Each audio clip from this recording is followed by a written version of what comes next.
Laurent, welcome back to An Actor Despairs, brother. How you doing? I'm good. I'm so happy to be back so quickly, I know, man. You're one of my. right? I can't tell you how many people messaged me or reached out to me after, and they were such big fans of your work and your energy. And I think we all just connected to your vast knowledge and your experience with this craft and how much you care for it. Because there are people that have a penchant and have hobbies, but you have such passion for this craft, and it shows in all your work and 5K back and everything that I've seen. But today we're here to talk about something very different. We're here to talk about the anniversary of Hitchcock coming back out on 4K, Ultra, Blu-ray, DVD, HD, digital code, all the above. Come back, baby, from Yeah, Universal Pictures. I think Universal Home Entertainment, who really deliver, and they're one of the few studios that really love their heritage and the legacy left by the great directors like Hitchcock. So I applaud them, and they were the first ones to hire me to do documentaries ever, almost 30 years ago. So a big nod to Universal. Yes, thank you. Universal Studios, I have taken your studio tour 4,000 times. I've been past the Bates Motel and the Bates House recreation. I have so much love for the Universal backlot. But before we dig into Hitchcock, Laurent, let's just give like a brief summary. So Laurent has been on the show before. You're an incredible filmmaker, but you've also done a lot of documentaries for Spielberg and the making of projects. How would you like to encapsulate that for those, maybe discovering you for the first time in this episode? Well, I would say that I've had a long history in the film business. I've always loved movies, and when I discovered that I wanted to direct and I wanted to be in the film business, I always felt, and I was growing up in France, I felt I need to really know the craft, and I need to know the history, and I need to go back to and visit with all the directors, all the great movies that really started this industry, this business. Yeah. And so I held many jobs in the film industry prior to doing documentary filmmaking, but and also as a writer, and almost 30 years ago, when the home entertainment life of a project really started to blossom with laser discs that were allowing filmmakers to revisit their films and do director's cuts and perhaps include archival material. I was contacted by Universal to jump on board a special edition of Steven Spielberg's 1941. It was a new cut, and they wanted a documentary. And they knew of my passion for the film through mutual friends, and asked me to jump on board. And that was what I thought was going to be a one-off, became my career. Yeah. Basically, first with Steven, documenting his older movies. After 1941, I did Jaws, and then E.T., and so on, and then branching out to other filmmakers, whether it be Marty Scorsese, Taxi Driver and Raging Bull, and Brian De Palma's Carrie and Dressed to Kill, and Scarface again for Yeah. Universal. But then Universal was very interested in revisiting their library. And I said to them, I remember that conversation, I said, everyone from Psycho is dying. I think we had just lost Robert Bloch, who was the author of the book of Psycho, and I knew him personally. You did. Is it true? Is it true that Hitchcock tried to purchase every copy of the book so nobody could spoil the ending? I think that cannot be true. Okay, But I did hear that somewhere. there's so many crazy stories around any iconic films and any iconic directors. But it's a good, and he's one of those directors who really believed in a self-promotion. Mm-hmm. And he had a cameo appearance in all of his movies. So people knew who he was, unlike any other directors of his generation. I'm sure there's got to be somebody else, but he would be recognized on the street. Yeah. And this is before Instagram, right? Yeah.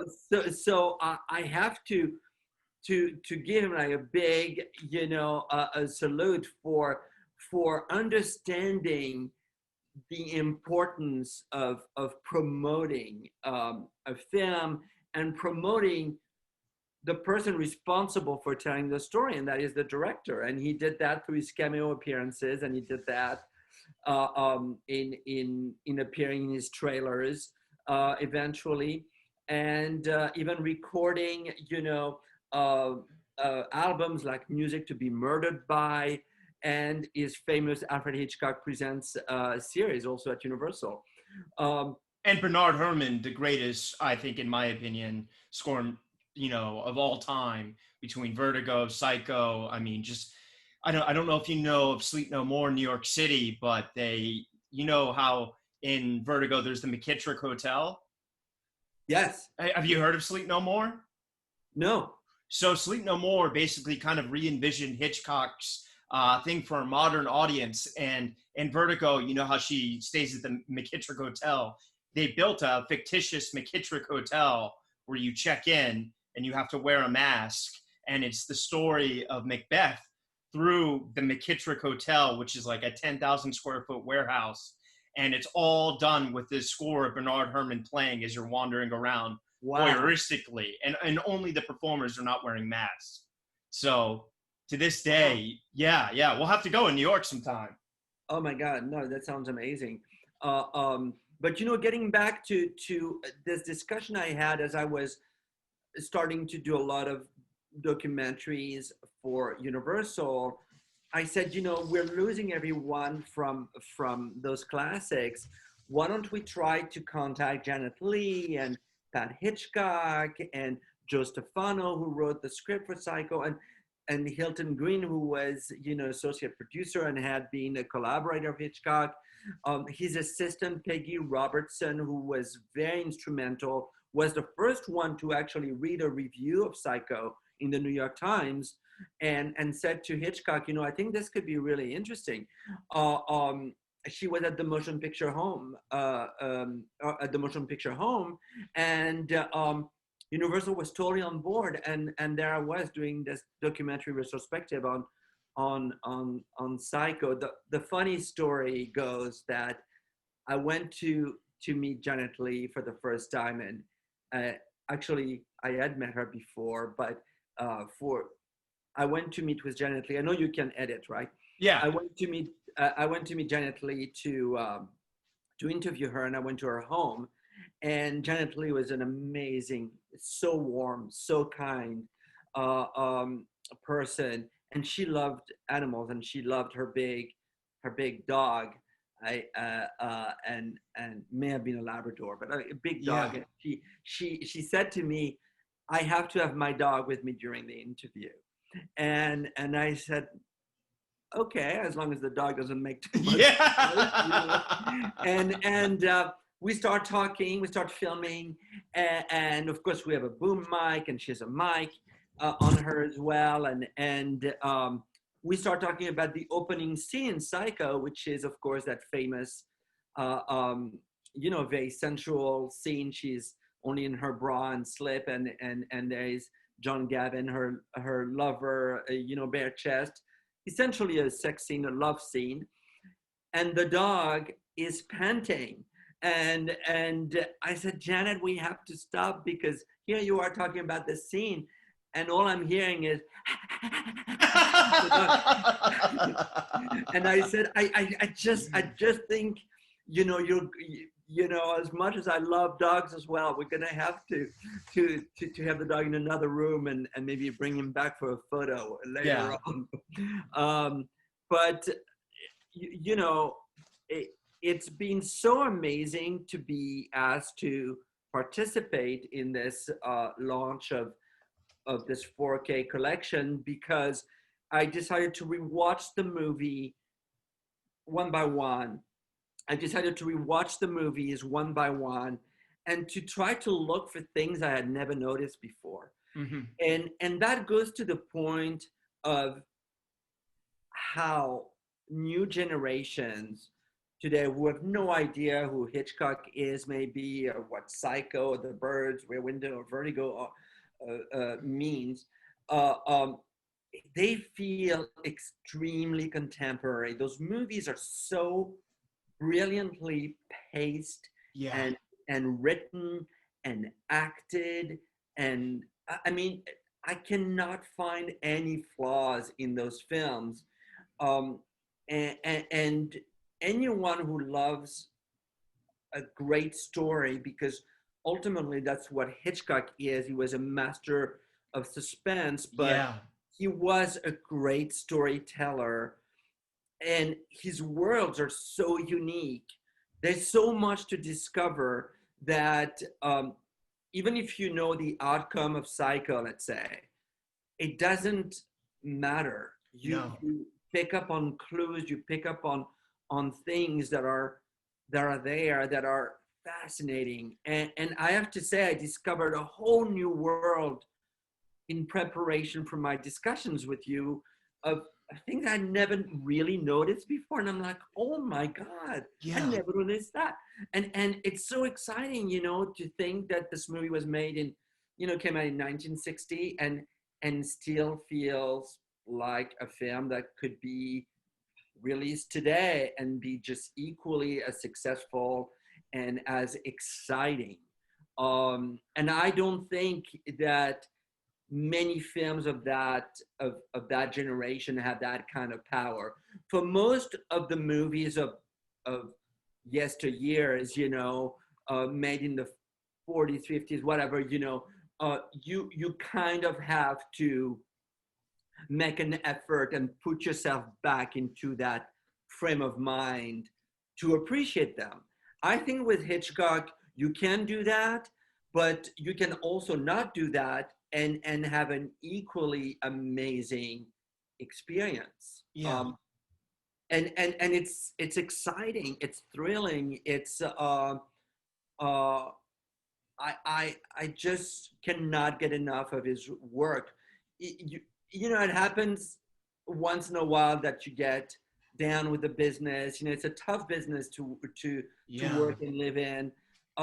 The films you see that come out are not always the kind of movies that you grew up wanting to see, and Totally. the kind of movies that you wish were being made today. And I only have to go back to a Hitchcock movie or to a De Palma film or to a Spielberg film to pump me back up. But it's definitely, Hitchcock is in the lead with Steven and De Palma, to always remind myself, oh, that's why I love movies. Yeah.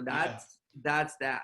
No, I think it's imperative to recognize that, and I don't think a lot of people, that are. I don't mean to sound belittling when I say that. I don't know who's listening, but I think the landscape. If we could paint the landscape, which film would you like to dig into first? Because these are 4 films that are being released on the Universal 4K. We got Vertigo, Rear Window, The Birds, and Psycho. Well, I would say, like my favorite is The Birds of that bunch, and So let's talk. my second favorite is Psycho. But the one where I had on this viewing, where I had the biggest epiphany, because that was the one I had the most problem with always, is Vertigo. And I made a discovery that I found a brand new appreciation for the film. Mm-hmm. So if you're interested in my discovery, I can talk about it. But Please tell me. Yes. Vertigo is an interesting film because, first of all, it's based on a French novel. Mm-hmm. And as a sidebar, I became really good friend. I became pen pal with one of the authors. It was Pierre Boileau and Thomas Narcejac were their names, and they were a team of writers. they wrote Diabolique, if anybody knows that. That's another classic film. Eyes Without a Face. I mean, amazing writers, very famous in France. And in the 90s, I started a correspondence with Narciso Jacques Boileau, who had been dead.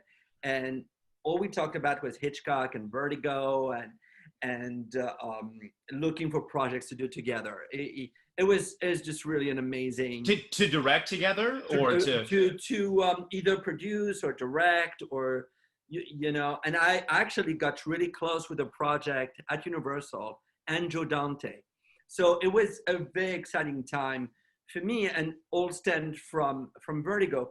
But if I had to be completely honest, Vertigo was always a movie I admired, but it was never the movie that I would say was my favorite of Hitchcock's, because I think it lives sort of outside the way that the other films he did sort of lived in.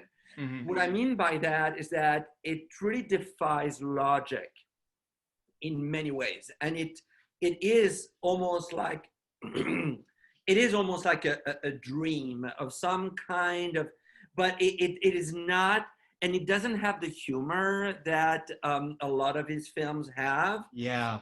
I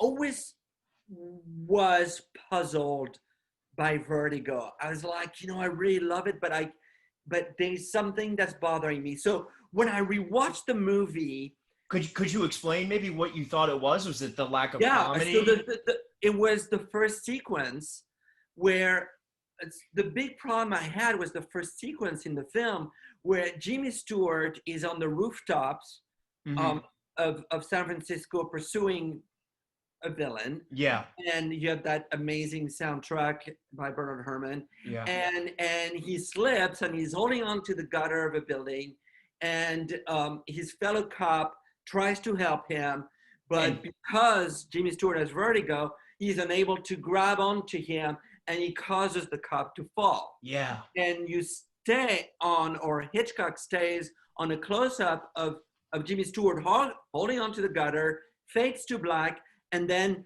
we go to another scene where he is with Barbara Bel Geddes, who is a former girlfriend of his, and they start talking, and you never find out how the hell did he get off the gutter? Yeah, it kind of doesn't really explain the gap between that to that. You know, usually it would be interior FBI station. You know, it is a little. I know what you're saying there. And I'm like, if he really has vertigo, and the bad guy is ahead of him, and the cop who was going to help him is dead down below. Yeah. I have no idea how he survived this, because it looks really dangerous. And then there was another moment. So then you go on with the story. He falls in love with this woman who he thinks is possessed by the spirit of a relative of hers, and that she commits suicide. He feels guilty. And then a few months go by, and he just happens to be walking on the street, and there is a woman who reminds him of this previous woman. Yeah. And it's played by the same actress, Kim Novak. And it turns out it's actually the same person, and that there was a plot against him. And I'm like, that's too much of a coincidence. Yeah. It's too much of a coincidence. So I could never reconcile myself with the logic of that. And it always took away from enjoying the film fully, until the other night, where I watched it again and I figured it out. That basically Vertigo is a complete ghost story where Jimmy Stewart, when Hitchcock stops on him, fades to black on him holding onto the gutter, he actually dies. He lets go and he dies. And the rest of the movie is him in some kind of purgatory. Wow. Where he experiences this dreamlike, completely illogical story in order to overcome his fear and his guilt of his partner falling. And until he does that, he will not go to heaven. He will be a ghost. And with that in mind, I'm like, movie makes complete sense. Yeah, under that conceptual lens, it does seem a lot more logical. And that's so interesting that you discovered that, because I never really would have thought of it. Seems so obvious once you say that now, to look at it from that angle, you know? But and actually, you know, the last shot of the film, you know, the last shot of the film brings him full circle. He's overcome, and he's in a religious place, in a church, and there is a nun who symbolizes religion and potentially God. I heard voices. I mean, I'm getting goosebumps because it's the only explanation and the only way for me to access this film in a way where I can actually say it holds the road, you know? And you experience catharsis in that way for the character. Yeah. And so that's my brand new, hot from the press. I love that.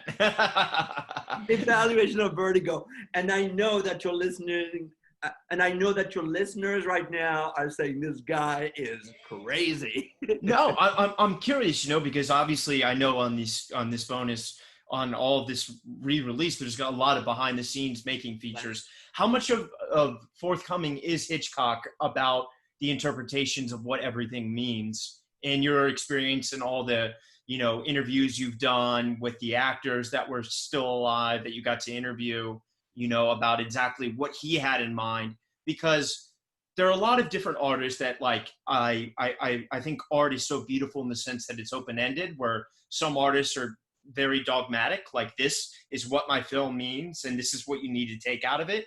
And then others are a little more open, of like, they have their vision, but whatever the viewer takes out of it, they love that because it's yours then, you know?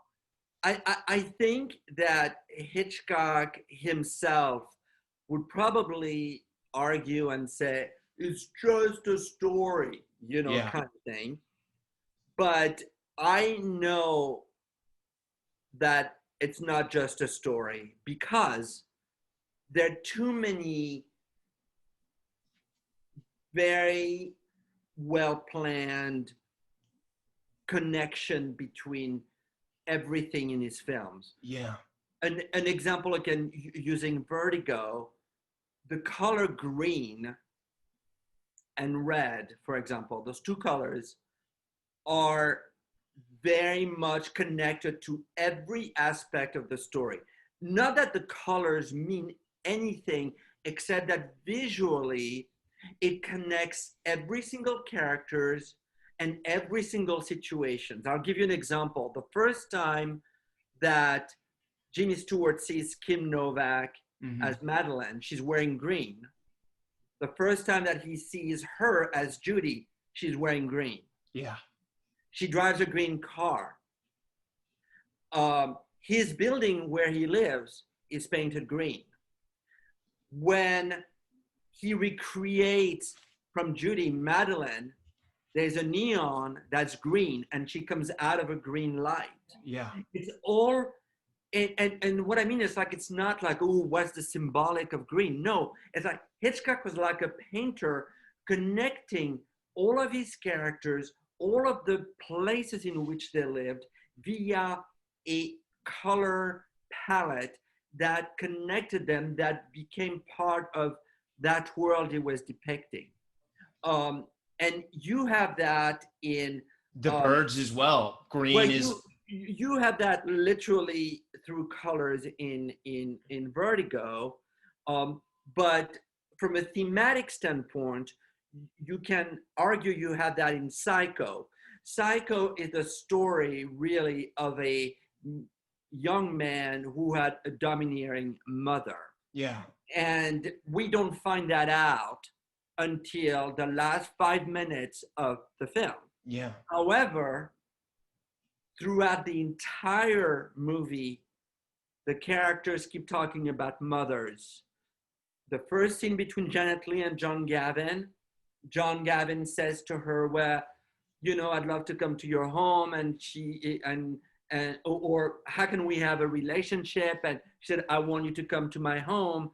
and have mother's picture on the mantle. Yeah. And then he says, well, what do we do after lunch? We just turn mother's pictures to the wall. So already you have like the mother. Then she gets to her office, right? And there is Pat Hitchcock. And Janet Leigh says to Pat Hitchcock, who plays her fellow secretary, says, anybody called? And she said, Teddy called, her husband. My mother called to find out if Teddy called. So you know that her own mom is a domineering, mother. So when you get to the motel, Janet Leigh talks to Norman Bates. And what do they talk about? His mother. Yeah. At that point, you don't know that she's actually dead. But it's fascinating that every single step of the way, Hitchcock is giving you clues that this is about, a domineering mother who eventually is a killer, who eventually is actually dead, but has taken control of her son's personality. It's insane. It is so well written and plotted. So that's what I mean by like, Hitchcock, did he know he was plotting it all this way in such a precise and smart way? Yeah. Where every single line of dialogue is sort of talking to, to the theme of the film, without the audience even knowing what the movie is ultimately about. I don't know. I just think he was extremely natural and organic in the way that he plotted things. Remember that this is a director who started in the silent era. Yeah. Before sound was a thing, and he was forced to tell stories with images only. And you still see, that aspect of his filmmaking, even in his sound pictures. If you take Rear Window, which is part of this collection, Rear Window starts literally with close up on the thermometer. It's over 100 degrees, so it's hot, right? Yeah. And then you go to Jimmy Stewart asleep, he's sweating. Then you pan to his leg in a cast. Yeah. And you pan to a broken camera, so you know that he's a photographer. You pan to, you see a photo of a racing car tumbling towards him, so you know that he broke his leg, broke his camera as he was taking that picture. And then you pan to a pile of magazine, and you know that that's his profession. Totally. Well, the economy of the storytelling there and the exposition is masterful. Anybody else would have like a dialogue with someone on the phone or whatever. But Hitchcock, no, he knew how to tell a story in very precise images, and he's an auteur in the sense that you find those themes. We were talking about the mother in Psycho, but The Birds is all about the mother. Yeah, it's a love story, and the approval of the mother. It's a reoccurring theme. The approval of the mother. Yeah. And that to me is so touching. That movie, The Birds, makes me cry. I mean, there is a scene between Tippi Hedren, who, by the way, I think is part of the reason why I love that movie, because her performance is unparalleled. She's totally underestimated as an actress. But in that attic scene, she ended up in the hospital for a week, right? Sorry, I didn't mean to interrupt. In the attic scene, didn't she actually end up in the hospital scene for a week after that because of all the trauma of the birds that she had to endure in that scene? Yeah. Yeah, I mean, it was a really difficult scene to film, and I think that she was pushed to the limit on that. I'm curious to ask you, because you just touched on something that I think we should really hammer in on. You mentioned how he started on silent films, and then he transitioned, into actual films with audio and dialogue. And, a lot of filmmakers weren't able to make the transition as well. Moreover, really succeed in that.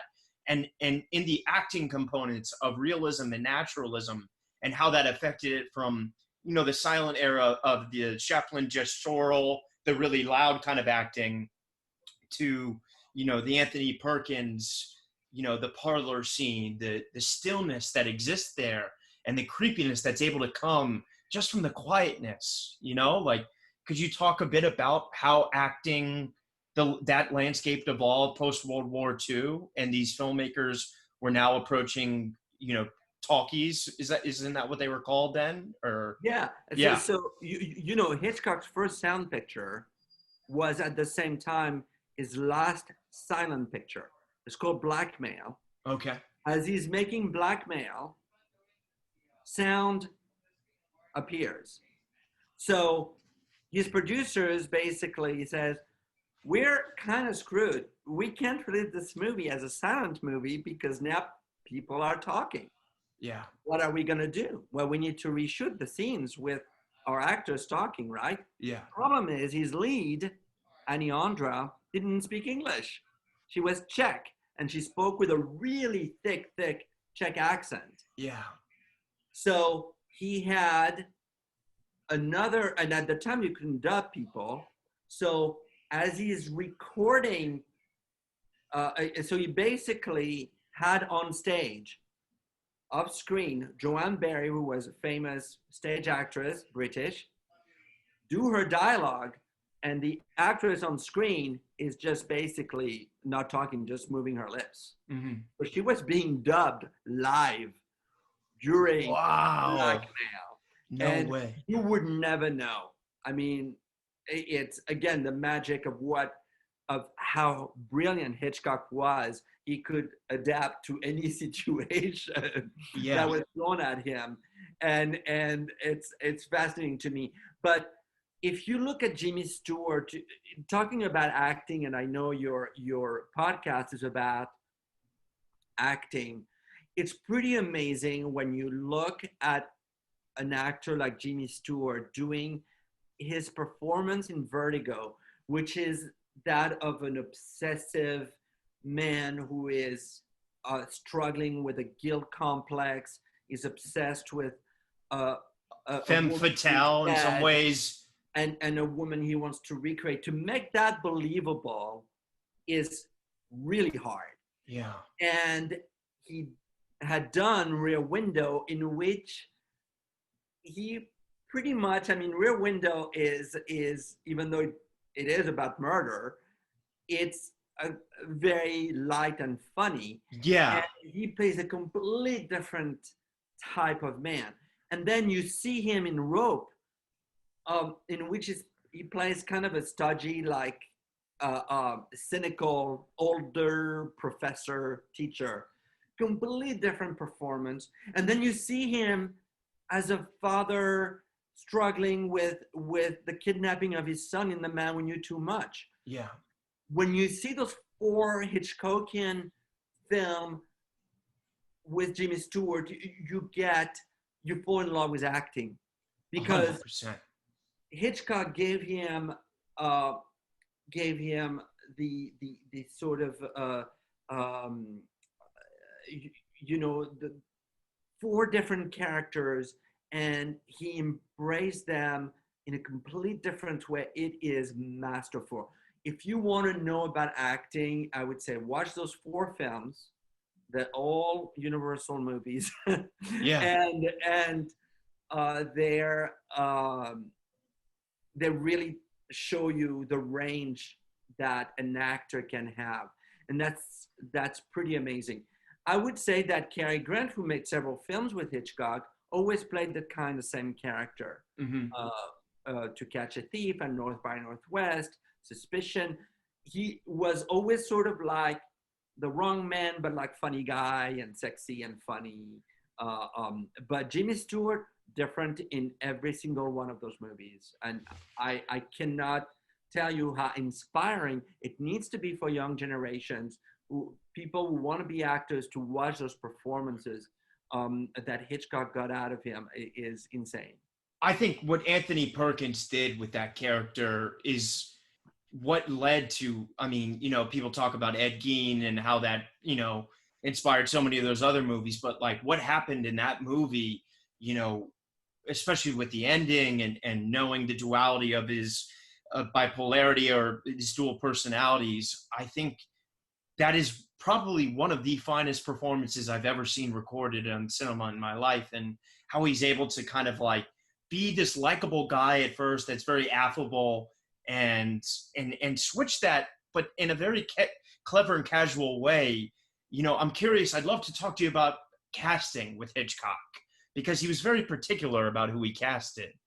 Isn't that? Yes, and I remember definitely, you know, Hitchcock, there's this, I'll just say that because Hitchcock had such an incredible sense of humor and one that could be very macabre, you never quite know if he was joking or if he was serious. But there were great quotes where he would say, you know, all actors are children, or yeah, sometimes wasn't the easiest guy to work with, right? No, I think from what I'll quote you two stories. One I got from Janet Leigh, where she said, listen, Hitchcock told me the movie is a pie, and I'm going to give you this slice of pie. Within that slice, I want you to be completely free and to do whatever you want. Yeah. You can explore the characters. We can talk about it, but do not get out of your slice. If you do, it will be trouble. Yeah. And I think she understood that. And that's why you have in Psycho, she's in the movie like what, 20, 25 minutes, one of the most powerful, in a sense, supporting a role of all time. Not to mention the shocking aspect of a movie star being murdered within 20, 25 minutes of a film. So when initially, if you don't know anything about the movie, you think that's her entire journey. Yeah. Then I met Joan Fontaine, who was in Rebecca and Suspicion years ago in New York. Brought her a single rose, I remember, because I knew she loved roses. That's beautiful. And she said that Hitchcock was very much of a provocateur, and that he liked to tell jokes. And if you took them too literally, you could feel offended. But if you didn't, you were part of that circle of what the Hitchcock humor was all about. Yeah. You know?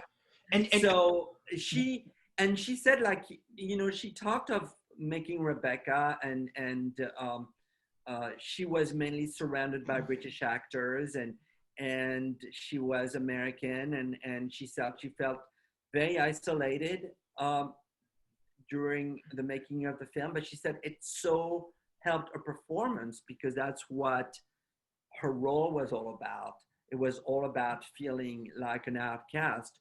And so I think in many ways he created an atmosphere and ambiance that was very conducive to performing and be free to explore your character, as long as you were within his frame. Because he would be the kind of director that said, okay, you're building a set, I don't need a window on the right. Yeah. Because I know my camera is never going to go there. So you can stop building right there. Wow. He was so meticulously prepared that he was bored when he got to direct, because it was all about the performances. He knew the actors he had chosen, knew what they were doing, and he just had to move his camera from point A to point B and get on. I think that's a little bit of his sense of humor again. But I think that there's truth to that in that he was so meticulous in the way he cast and in the way that he prepared his movies, that the last thing he wanted was a surprise. And I think as he grew older, for example, when he worked with Paul Newman, who was a very different type of actor, obviously a master, but I know that Hitchcock spoke of not necessarily getting along with him, because he was more of a new generation method type of actor. Yeah. And that didn't really fit in with the way that Hitchcock made his pictures. Not to say that Paul Newman's performance in Torn Curtain is actually amazing. Yeah. Not Hitchcock's best film, but a really solid picture and incredible performances by Julie Andrews and Paul Newman. One of the things I have in my notes here that I would love to talk to you about, first question is that in this re-release is the first time Psycho has been shown in its original cut. That's true, correct? Yes. So do we know exactly what happened to Psycho throughout the years and why the original cut got lost for a little bit? Well, censorship at the time was extremely tough. They reviewed screenplays, they reviewed cuts, and there were many things you couldn't show. Psycho is the first movie to show a toilet. And flushing as well, too, right? A toilet had never flushed on screen before. Correct. Yeah. And how does it justify this? Well, there is a piece of evidence in the toilet bowl. $40,000. And I'm like, if I'm looking for clues, do I look in somebody's toilets? And if I see something, do I reach into the bowl? Especially in a creepy motel, I don't think I'd do that. Yeah. But Vera Miles does, and John Gavin puts it into his wallet. So, but the film had a lot of nudity. The film had a lot of suggested nudity. Promiscuity, I guess, would be the word that probably we would use. The brassiere, right? Because she's in the white brassiere, and then she's in the black brassiere after she takes the money, and exactly. The white purse, the black purse, and yeah. And I think that also when Norman is peeping on her, those shots were trimmed and changed at the time because they were more suggestive. Wow. Didn't have full nudity, but were more suggestive. In the shower sequence, however, when her hand reaches out to the curtain, you literally see two nipples. I mean, you see, but you're so focused on the hand. Yeah.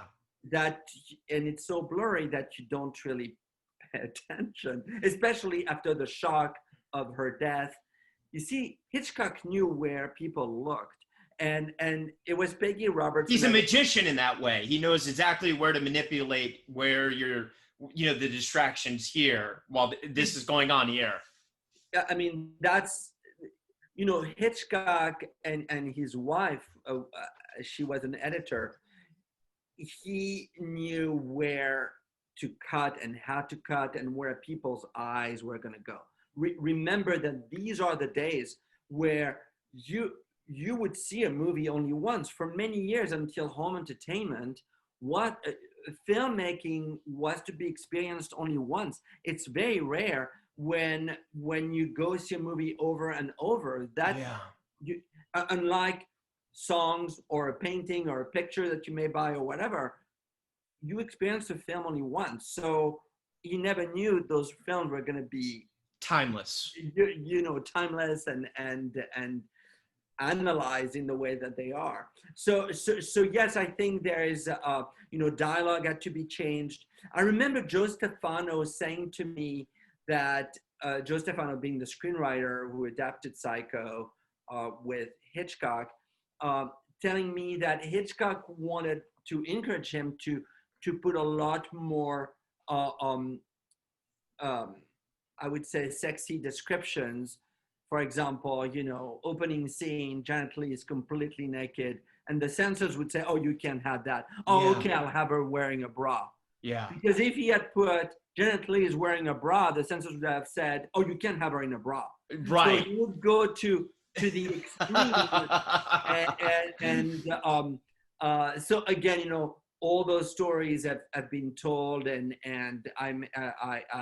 I don't have the exact way on how it all ultimately unfolded. But the truth is that there was a lot of restrictions at the time for many years, and not just in America, worldwide. I mean, Psycho was, if you were not 18, you could not see Psycho. It was like the equivalent of an X rating in America. And to me, that's censorship. Even with a parental guidance, you could not see Psycho. And I had never seen Psycho. And guess what? On my 18th birthday that month, Universal re-released Psycho in France. I thought it was in my honor, but for your birthday. and I got to go see Psycho for the first time just as I turned 18 in April. I got to go to a movie theater for a show at 2 p.m. on the Champs-Elysees at a re-release of Psycho, and I discovered the film for the first time. Was it in English or was it dubbed at that point? No, it was actually the original English version with French subtitles. And it was, it was like discovering a film for the first time. And I didn't know much about it. I did know the twist, but it didn't matter. The film, takes you over. It's one of those things that Hitchcock did because he was so good with music and the importance of hooking you into a story in a way that no one else could. The first scenes and the last scenes of the films are the things you potentially remember the most. And the first scene of Psycho, which is Phoenix, Arizona, and that panoramic, that shot of the city of Tucson, or no, it's she's Phoenix. Going to and is that white shot of Phoenix, the desert, the heat, and then you go through a window like a peeping Tom, and there is Janet Leigh and John Gavin. And by the way, what's so brilliant about that is that the movie is really divided into two parts. It is that original, like, sort of heat, a sexual heat between two human beings. Yeah. Phoenix is the desert. And how does she enter the world of Norman Bates? Through rain and water. It's pouring rain. And guess what? She's killed in the shower underwater. Yeah. And how is she buried? In the swamp, in the water. It is so, again, it's so brilliant.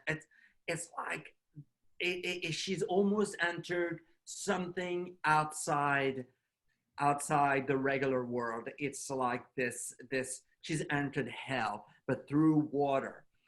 And it's pretty amazing. And the last shot of Psycho is Norman looking straight onto camera with the blanket. Oh.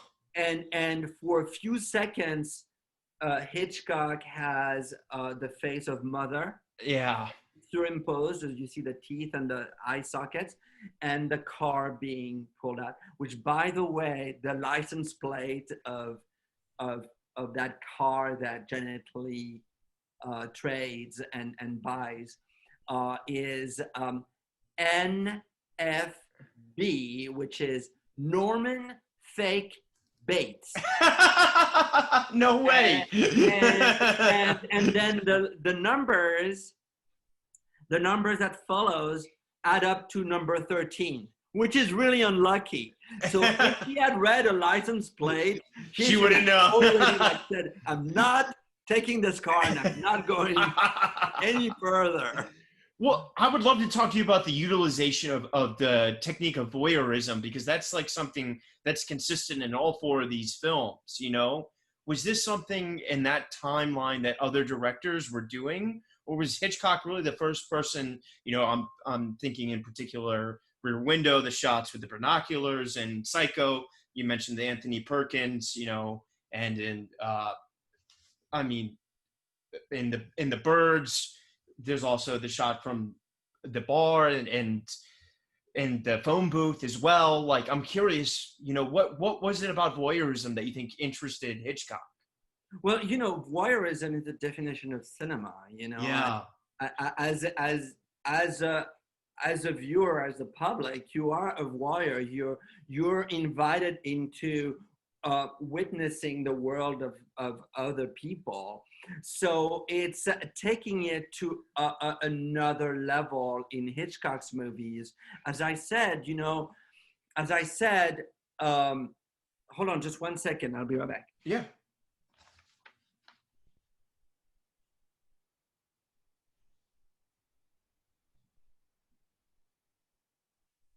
Hey, Nick, how are we doing on time?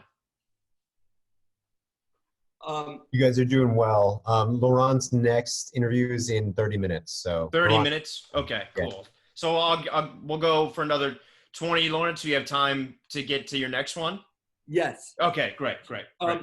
Getting back to the voyeurism, as I was saying, Psycho opens up with the camera going through a window, revealing Janet Leigh and John Gavin in an intimate moment. So immediately it puts you in that position of being a voyeur. The other thing that's pretty interesting in Psycho is that several times in the movie, the actors are looking at the audience directly, almost talking to the audience. Yeah. The first time that happens is when Janet Leigh is driving to meet with John Gavin, having stolen the money, and she is playing out in her head all kinds of scenario of what's happening as people are discovering she stole money, and she is looking directly to the camera. And later on, it's interesting when she stops on the side of the road, a cop stops and knocks on her window, and the cop is looking directly at her, but is looking at us. Yeah, it's right. Breaking the fourth wall. He's breaking the fourth wall and he's wearing black sunglasses. Yeah. You can't see his eyes. And that, by the way, foreshadows the way that mother looks at you at the end of the movie, because she has no eye sockets. It's black hole. Oh, wow. And the last shot of the film is Norman Bates literally looking directly at us. Yeah. And so, and you also have the detective Arbogast when he first comes into the city to investigate the money and what's happened to Janet Leigh. He opens the door of the store and he is literally looking into the camera. So it makes you participate. It says, this story, by the way, the audience is for you. You are participating into that sort of voyeuristic, crazy story. Yeah. Now, Rear Window is the ultimate Hitchcockian peeping Tom story. Yeah. But in many ways, it's a heroic and good thing that he was watching. He's able to ultimately have a killer caught. Yeah. But it's fascinating how Hitchcock introduces the notion. It's fascinating how Hitchcock introduces the notion of split screen by having all those different windows where you have different stories playing out. And by the way, since the movie is about Jimmy Stewart convinced that Grace Kelly is not right for him and she's going to prove him wrong, he's playing out all kinds of possible scenarios by just watching his neighbors. There's Miss Lonely Hearts, who is nearly raped, by the way, who nearly commits suicide, and because she, and is desperately looking for love. There's the husband with a nagging wife, and he ends up cutting her up to pieces. There's the one that's called Miss Torso, who looks like she's entertaining all kinds of men, and at the end of the movie, the ballerina, the boyfriend is someone completely different of what you thought she would be with. Then there's the couple that sleeps on the balcony, basically, and they're obsessed with their dog. And then there's the newlywed couple who throughout the movie is, of course, consuming their marriage. But at the end of the film, you overhear the wife saying, "You should have told me you quit your job. I wouldn't have married you." So Yeah. you know that's a bad start. And then you have the single guy who is struggling to sell a song. So it's the ultimate invitation to look into people's lives.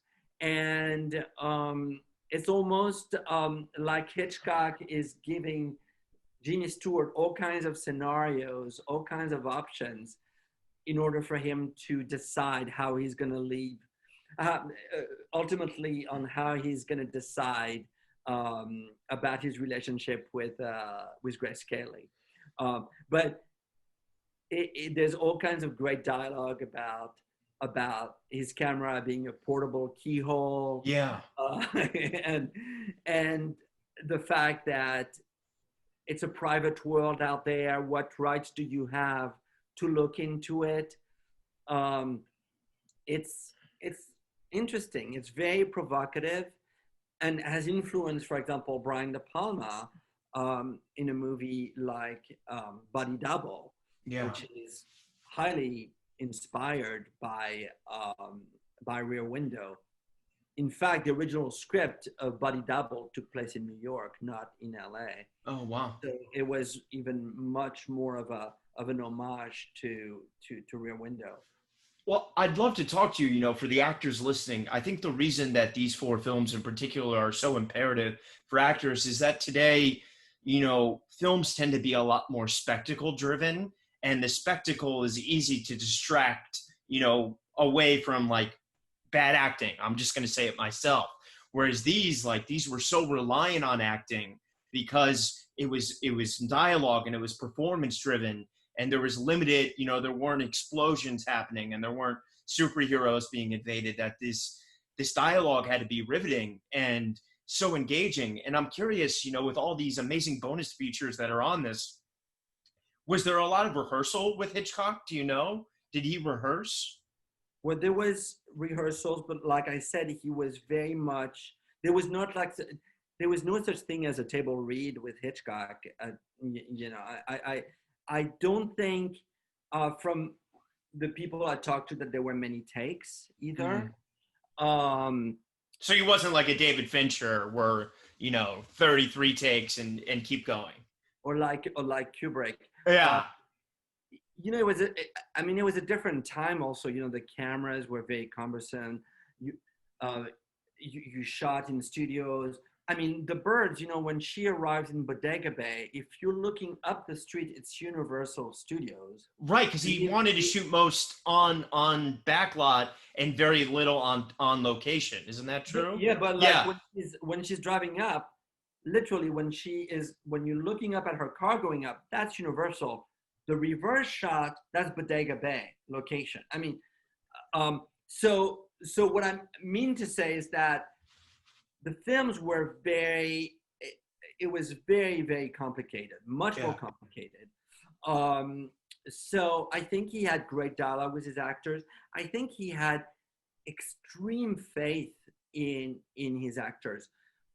I have to say he had extreme faith in his writers, because the dialogue in those movies is amazing. It's perfect. It's and I remember I was very close to Joe Stefano, who wrote Psycho. I was very close to Evan Hunter, who wrote The Birds and was fired from Marnie. I knew J. Preston Allen, who ultimately got credit for Marnie. I knew Anthony Schaffer, who wrote Frenzy for Hitchcock. Yeah. I knew Charles Bennett, who wrote The Man Who Knew Too Much, and Blackmail. And I mean, Blackmail is actually based on his play. And he was in his 90s and lived up on Coldwater Canyon, and I would go see him for happy hour and talk about Hitchcock. Yeah. And so I think it all began with the script and the dialogue and how tightly wound those stories were and those characters. And again, also very careful casting, that Hitchcock had immense power very quickly. he had immense power. And Psycho was kind of a step back for him, wasn't it? Because at this point, he had done a lot of high budget, colored pictures, and this one was relatively cheap because he was going back to the black and white, technique, which was a lot cheaper than color film at that time. So he got quite wealthy on Psycho. Wasn't that his big cash cow? Yeah, although I would argue it wasn't a step back. It was about a 20 leap forward. He wasn't trying to step back, but at the time he was doing his television series, which he knew, he could, Hitchcock Presents. That's what it was called, yeah, right? Yeah. And the Alfred Hitchcock Hour, and he could use his crew from television and do the film in a way that didn't exist on other sets, right? Using, in fact, there's another Hitchcock Presents, not directed by him, that uses the Psycho house. Wow. Completely. And the one on the Universal backlot is the same one, right? It's just been moved from the original location, right? Now, correct. You would have to triple check that, because I think I've always gotten sort of different opinions on that. I'm not 100% sure. But in any case, getting back to performances, even the tiniest roles in Hitchcock's films have a purpose and have something to offer to the story and the viewers.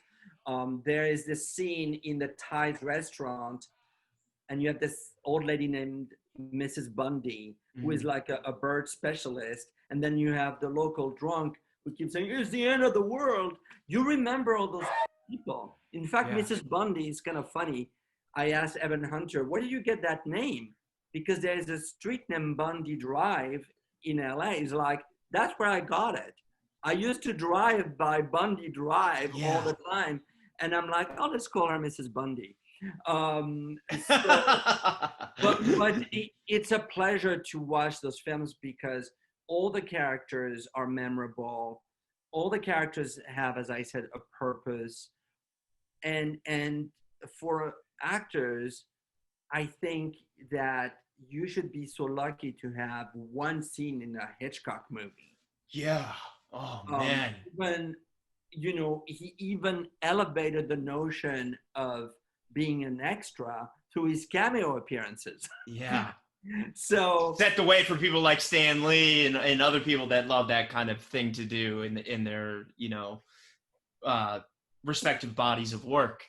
But I'd love to talk to you just about his relationship with Bernard Herman, because I know originally he envisioned the Psycho shower scene as a completely silent scene, and then when Bernard delivered it to him with the score, didn't he double his salary?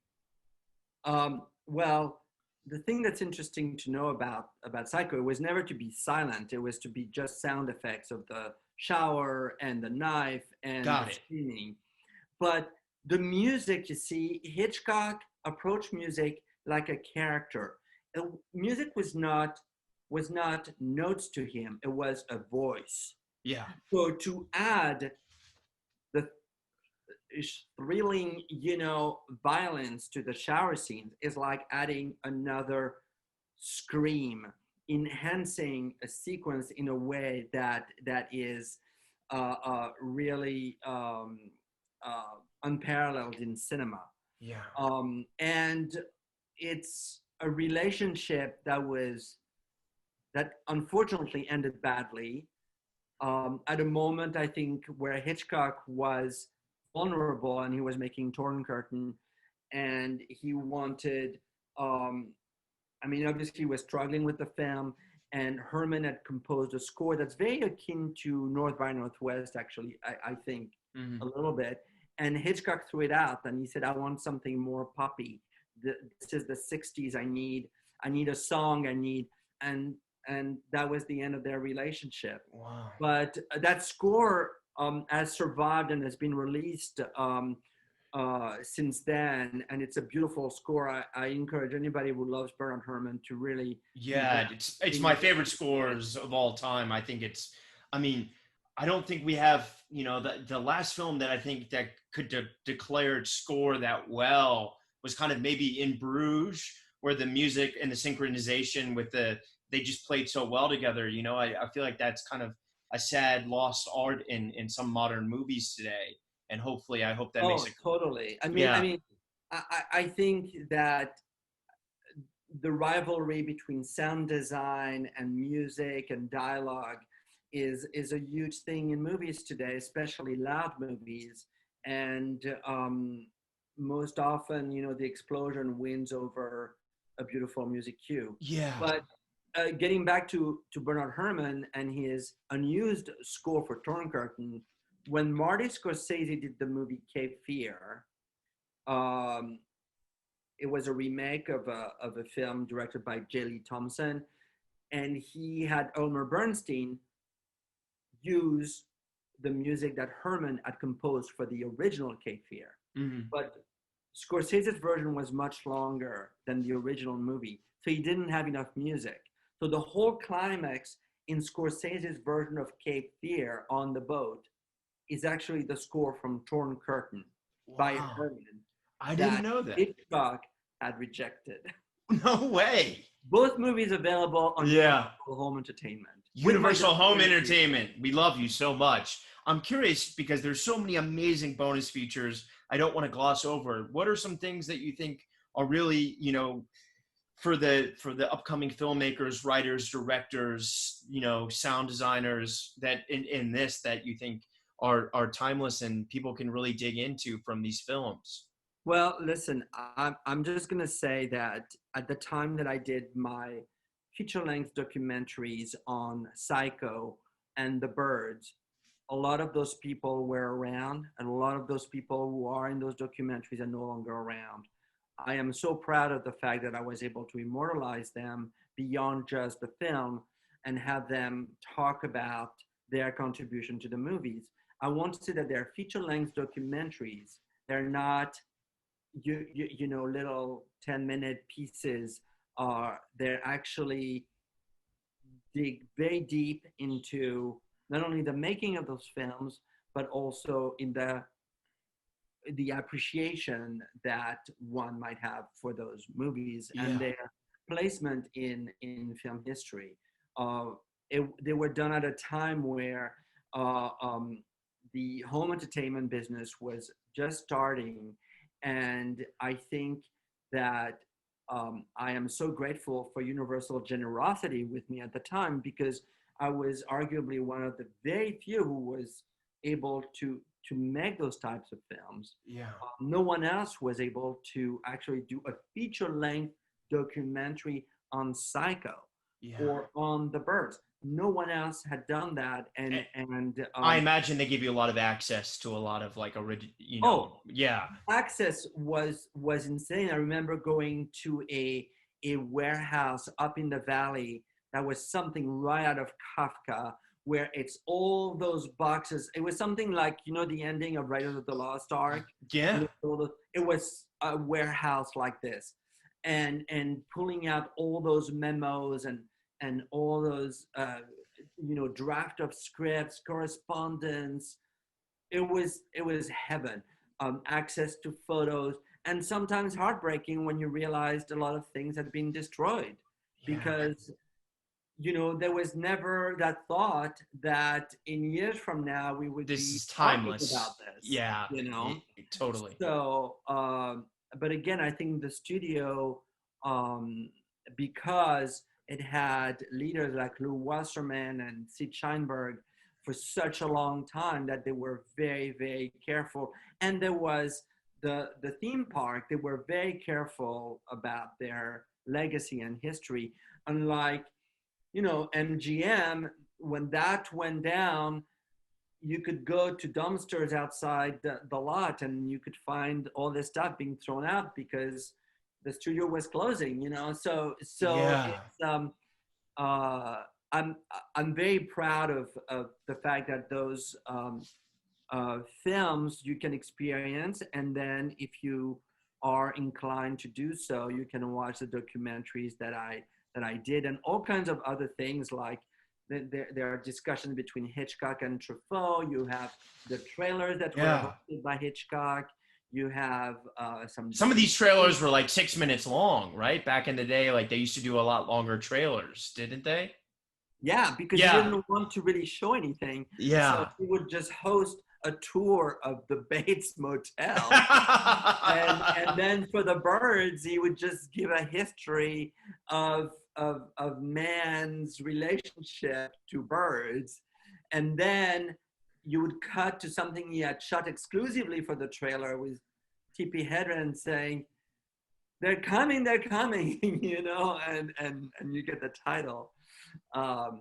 Or it's coming, because it was interesting that there was this grammatical error. It's coming, the birds. You would think you would say, they're coming, the birds. But no, the birds is a movie, so it should be, it's coming. I always love that little nuance. Me too. And I have to ask, you know, we live, you know, we're almost at the end of 2020. It's hard to believe, and 2021's coming up, and Hollywood is doing reboots and remakes left and right. Do you think certain films like this and A Clockwork Orange are untouchable, or do you think at some point people will try to remake Psycho, you know? But that was fun. So well, Gus Van Sant did it, but it was, you know, like, I mean, you don't really want me to answer that question. Yeah, okay, touche. We'll cut this out. That's amazing. I love that. But in closing, the thing to say is really that young people should watch Hitchcock because they'll feel inspired and they'll feel like they're watching something unique and of their time. It is, I mean, that word is overused, but it's timeless classic. Yeah. If you want to be an actor, watch Hitchcock, watch Jimmy Stewart, Tippi Hedren, Janet Leigh. Yeah. Grace Kelly.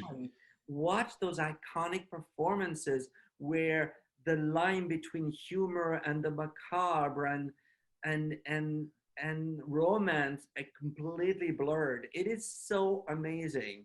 In fact, as soon as we finish this, I'm going to go watch The Birds again. Amazing. So, like you said, man. Yeah, well, I want to say, you know, it's available now on 4K Ultra HD combo pack with the digital download code, featuring hours of bonus features, screen tests, and so much more. Laurent, you are an icon, and I'm just so amazed every time I talk to you. I just want to be a student of yours, and I have so much gratitude for what you do for cinema and how you're able to carry it. And I just could listen to you talk for hours, and I'm going to have you come back on the show probably every month, and we're just going to talk about a different filmmaker. But I'm curious, you know, for you yourself, Laurent, what's next for you? Well, I'm developing a series of documentaries right now on the heels of the success of Natalie Wood, What Remains Behind, which you're about to win the Emmy for. No, I didn't get nominated, but that's okay. I thought you did. No. Oh, I voted. Yeah, listen. Yeah. It's okay. We had a triumphant screening at Sundance, arguably, and sadly the last festival before our health crisis. Yeah. And the the ratings of the film on HBO was through the roof. So it was incredible. I showed my whole family the film. I'm extremely grateful for the success, and that's brought me a number of projects that I'm developing as well as a couple of feature films for me as a director as well. So there's a lot to come, and who knows. But as I said, it's a crazy business. So yeah. Well, this is where actors learn the classics and Alfred Hitchcock, and they learn from people like you, Laurent. And I hope as an actor, I get a chance to be directed by you one day, the master of cinema himself, the next Hitchcock. I'm so grateful for your time, and thank you so much to Universal Home Entertainment for allowing me to interview you and access all this amazing and review these films that are going to be timeless. I'm recommending every actor right now to make sure you purchase this. It's incredible. It's imperative. and it's a learning experience. And that's all we need right now during these trying times, to say the least. Great. Well, thank you so much. Always a pleasure. Yeah. It's so fun to talk about this stuff. And I'll talk to you soon. I love you, brother. Let's do it again soon. Take care. All right. Bye. I am thrilled to announce that An Actor Despairs is partnering with a wonderful CBD company called Kind Farms. Everyone out there has heard of CBD. I started taking it a few years ago when I first started getting sober and to help with my anxiety. Sadly, as one can do, I was overtraining in the gym, and a friend recommended a topical and a tincture to help with the pain. I tried it. It was okay. However, recently, I was introduced to a product that has really changed my life. Not only has it helped me with anxiety, but I am stronger than I have ever been. I'm able to carry out lifts my body used to prevent me from doing. Kind Farm products have single-handedly changed my life athletically and personally. They utilize 100% local licensed farmers, organic cultivation, and CO2 extraction for superior CBD. Kind Farms is turning CBD to a kind alternative to pharmaceuticals. Let's transform Tobacco Row into Hemp Row. If you want to get involved, please reach out. Together, we can make a difference. You can use my code RYAN10 for 10% off.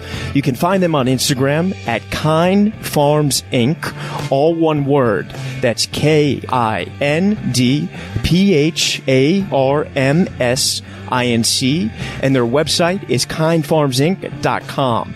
Once again, my code for 10% off is RYAN10.